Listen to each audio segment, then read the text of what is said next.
So I got a video of why cyclists can't be vegan.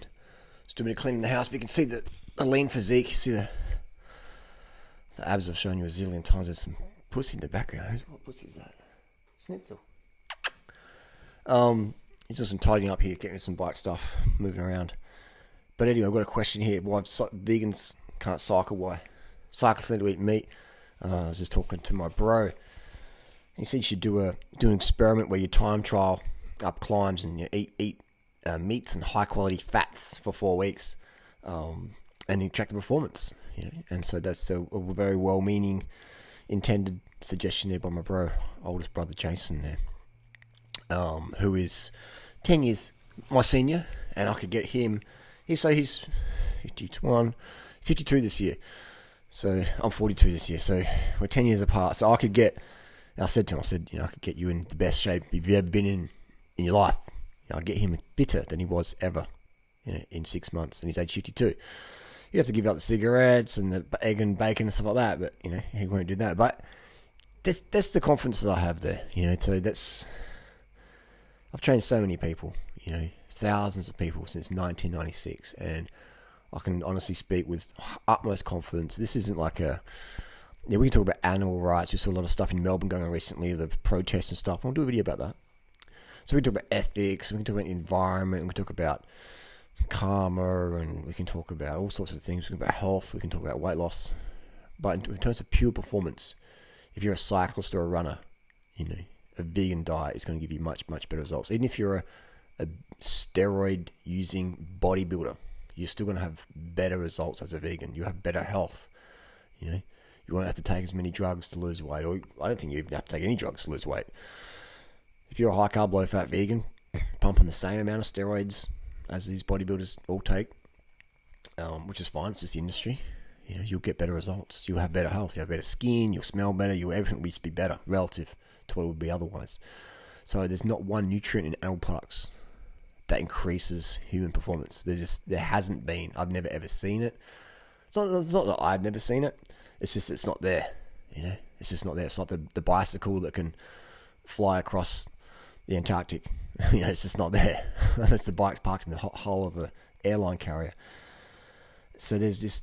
I've done all the tests. I've done over 400,000 Ks as a vegan, and I was a cyclist since 1986, riding the BMX around, and got a road bike and rode that around as a meat eater, healthy sort of fit dude from 1997. Got my first road bike till 2001. So I did 4 years of road racing and cycling as a non-vegan. Smashing the rice and chicken and stuff like that, and dairy. And I'd always have so much mucus and inflammation or knee pain and stuff like that. And that all, massively drastically reduced when I went vegan within like a couple of weeks. And I was doing the same gears, had the same bike. So the only change was a change of diet. I didn't go from a standard crankset to a compact. There wasn't any changes like that. This is back in 2001. Everyone rode standard cranks. 39, 53, or the 21 straight block on the back. That's just standard.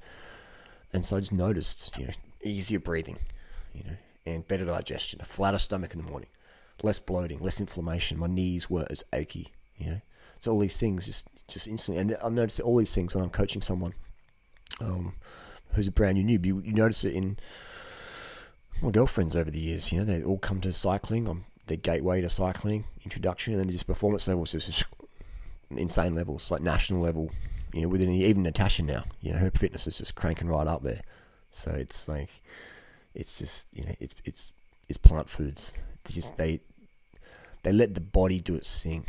They let the body do its thing, and we're designed to be aerobic creatures with high, anaerobic thresholds. We're designed for that. It's what the human heart thrives on. It's a muscle that needs to be worked. Animal products don't contribute to that.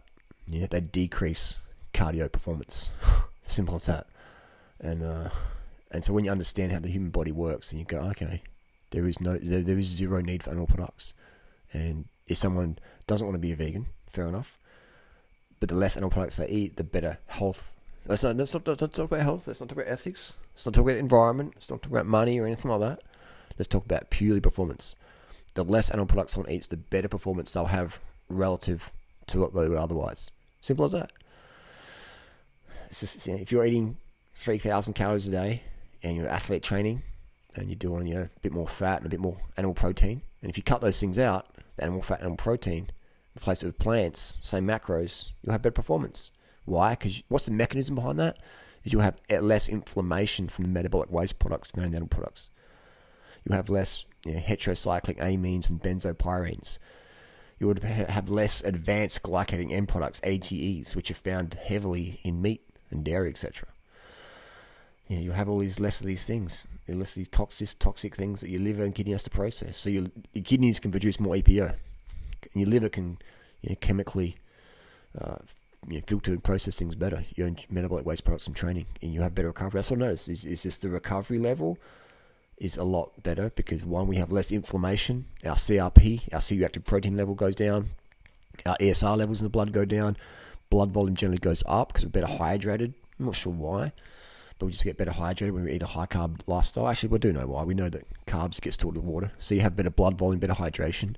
So your blood volume is going up. Your inflammation markers are going down. And then your performance is going to go up. Same training, same genetics, same background, performance is going to go up. Same drugs, performance is going to go up. And so I've been testing local climbs here in Adelaide since 1996, challenging myself on these climbs. And back from that 1996 period, when I did my first ever 100k ride, January 96, and then got a road bike end of 97, September 97. And so I've been doing all the hill climb time trials and practicing all the local roads and doing all these things, and I know every hill in Adelaide very, very, very, very well. And Norton Summit, done it for maybe 1,000 times, who knows? Done it as a meat eater, done it as a raw foodist, done it as a vegan, done it after doing 400Ks, done it after, bonking for a 200k ride and trying to go up Norton Summit and done to 20 minutes and creeping. I've done it on the back of Chris Froome's wheel. I've done it, into a headwind. I've done it with a massive tailwind. I've done it on an e-bike, on a mountain bike, on a road bike, on a good road bike, on a shitty road bike. I've done it in a pack of 100 people. I've done it, all hours of the day. So I've done Norton Summit so many times, and I understand how it feels, or etc. I've done it with cat fur in my lungs. I've done it on, with the prednisone in my lungs. I've done it with, natty and not natty. I've done it with the guy who did 11 minutes 14 up there, Cookie Man, not natty. So I understand, what the deal is with Norton Summit. And so when you do a climb thousands of times and you do it on different bikes and different training and different cadences and different sleep and different weather and different all these different mental thoughts, different music, different drugs, all these things, you get to work out what fucking works, what doesn't, what does work. And so I can honestly say that nutrition-wise, performance-wise, all nutrition, vegan's where it's at, 100%. And I tell people, go and do the experiment. But when you go vegan, don't be on these orthorexic vegans. I can't eat white rice. I can't eat sugar. That's not vegan, man. That's fucking eating disorder. Can't eat rice. Rice makes you fat. Meanwhile, 5 billion lean Asians. Durianriders' girlfriend is always lean, Can't eat sugar. Sugar makes you fat. But Durianriders too lean. So if you do vegan, don't do vegan, do Durianrider vegan. Alright? Durianrider vegan, there we go, it's a new term. Eat like Durianrider. And then that's your performance diet there. Don't eat like Dr. McGregor, who's out of shape. Don't eat like Dr. McDougall, who's gone crazy. People say, I don't think he's gone crazy, I think he's just, I don't know. Don't eat like these people. Those people don't have athletic results. They don't coach people athletically. They're great. McDougall's great. McGregor's just confusion. Eat like Durianrider, and then you've done vegan lifestyle, and then watch your performance go up with that. I mean, look at all the people over the years who had no fucking fitness, no idea. Look how fit we got them. Look how fit we got them. That's insane. I mean, look at a classic example is let's take Abdullah. Remember, Abdullah was a guy I introduced to vegan and cycling back in maybe 2014. I remember giving Abdullah his first drink bottle. He had no drink bottles on his bike, no bottle cages on his bike. He had a white Trek, I think it was. He came to my house in 2014, and I was like, dude, you got no water bottles? He goes, oh, that's like, I said, you got to have water bottles. He goes, I don't have any. I'm like, what? So I got some old water bottles I had in cages. I'm pretty sure I gave him cages. So I put water bottles on this guy's bike. That's just how much of a noob Abdullah was when he first got going. He's just like inspired. He's like, oh, I want to get fit as you, like you. And, it's like, cool.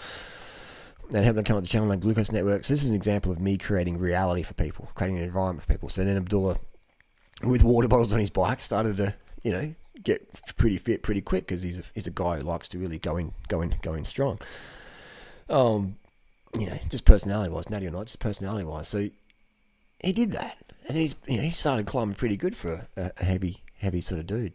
And then doing the Indy Pack last year, like riding across Australia at like a world record pace. No one's ever done that, No, it's just like the mileage he did was insane. Solo unsupported, he says. So it's that's the great example. If I've got a guy I'm giving him water bottles. This is how much of a noob we're talking about. This is like come to Durianriders at level 0, level 1. Level 1, you got a bike. Level 0, you have a bike. Level 1, come to my house, level 1 with a bike. Put water bottles in that. Fast forward 4 years later, he's riding across Australia, carving the fuck up. He's got a tattoo, sugar and rice. Correct me if I'm wrong. Those tattoos mean sugar and rice. Right? That's Durianrider vegan dedication right there. Sugar and rice. He's riding across Australia. You know what I mean?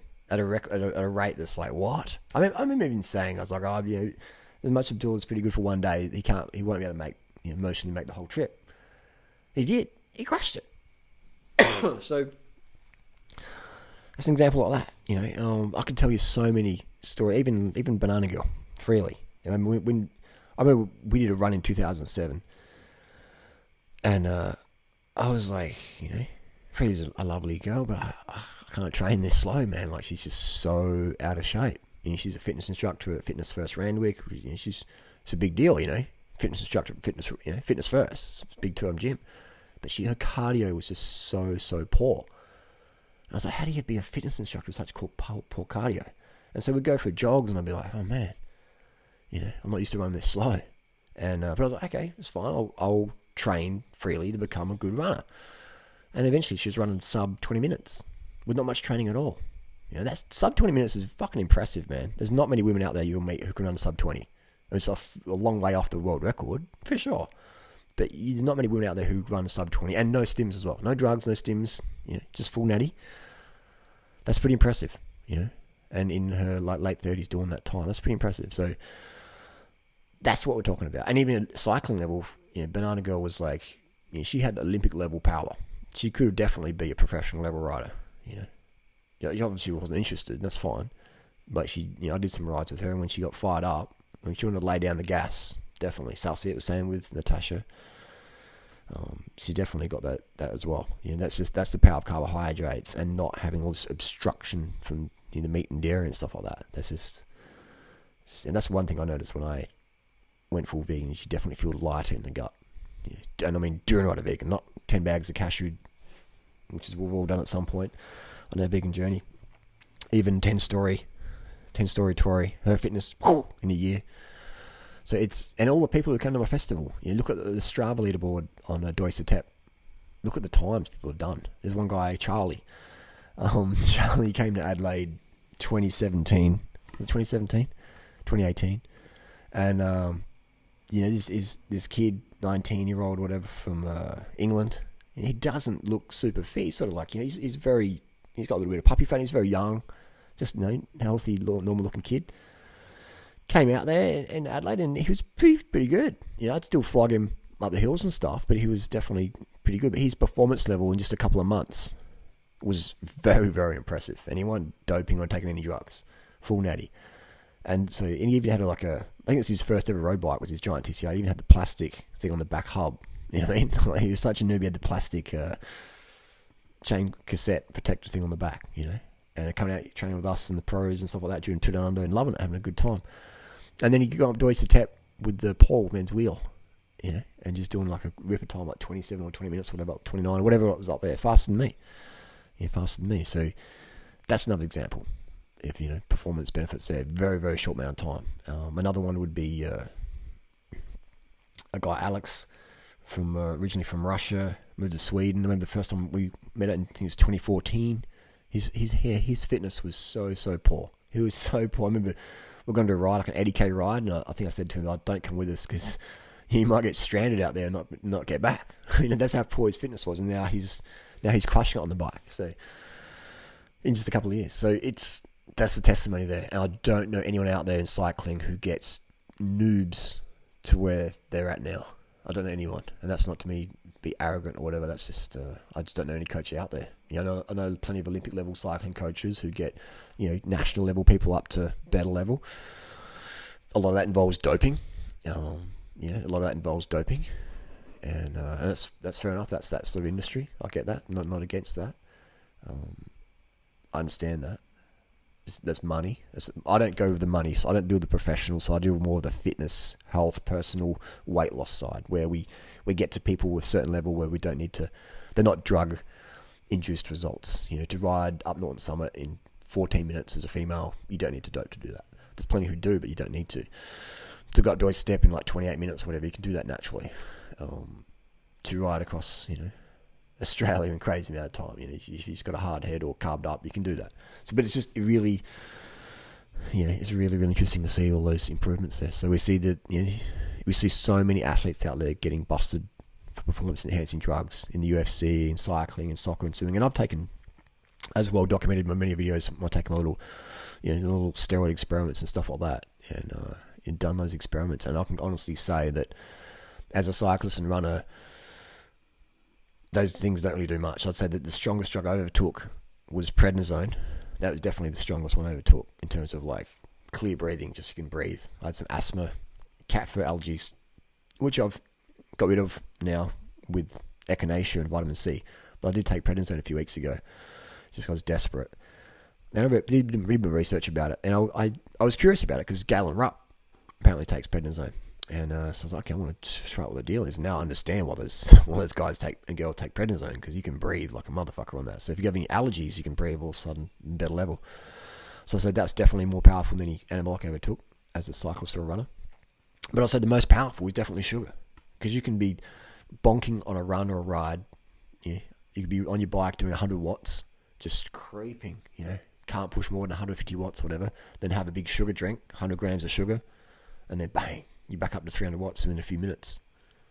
That's powerful. That's powerful. There's no single drug on the planet that'll let you increase your watts by 200-300 watts, in a few minutes. When you're creeping, you're doing 150 watts, you're totally bonking off the back. Have some sugar, and then bang, you're back up to 250, 300, or 400 watts, whatever you can normally do. There's not a single drug that'll let you do that. EPO, prednisone, testosterone, none of those things will do that, but sugar will. So that's why if you're going to do vegan, you better make sure it's Durianrider vegan spec. If you want more information on what I recommend, grab a copy of my ebooks, Carb the Fuck Up, and Durianrider's Lean Body Bible. Yeah.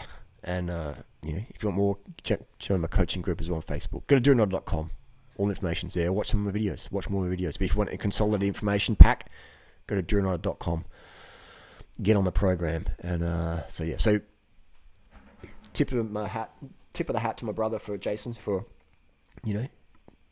we're very similar at that. We're experimenters. He's into electronics and stuff like that. I'm into nutrition, and we're into experimenting with stuff. And I'm glad I've done the experiments I've done. Had a lot of ridicule and social disapproval, but I don't give a fuck, because I'd rather be the guy out there who say, look, I've done this, I've done that, and I can honestly say this doesn't work as good as sugar does. Sugar beats everything. EPO, prednisone, testosterone, sugar beats everything. And good music and motivation in the head. Having a chip in your shoulder, that really helps. Why do people? But you combine all these sugars, chips in your shoulder, motivation, music, financial pressure, whatever, and you combine them with prednisone, EPO, Jiffy Bag, Team Sky, Lance Armstrong, Peter Sagan, Galen Rupp, Kipchoge, Michael Phelps, Michael Jordan. Then you've got the program, you got the results there. But my audience, I guess, is looking for that natural edge, and my friends is rice, bananas, and sugar. And cut out the meat. Just do the experiment. Just do no meat for a couple of months and live off rice, sugar, and fruit Durianrider style, and watch your fitness go right up. Even that guy recently on the debate, Drew, he said he was the fittest he's ever been. He's the fittest he's ever been following Durianrider's advice. So there you go, Way gang. fitter than he is now. Take the Durianrider challenge. What have you got to lose? But a bit of body weight. That's about it. Noodles, rice, fruit, veggies, sugar, white rice. We load up and see. Look at these poor animals, man. These poor animals. We don't need to support that. It's just, that isn't performance food, man. That ain't performance food. That is not performance food. That is a performance body. Alright? Eat pussy, not meat. Simple as that. Carb the fuck up. Get lean. Get fit. Live life healthy and vibrant, man. Carb up.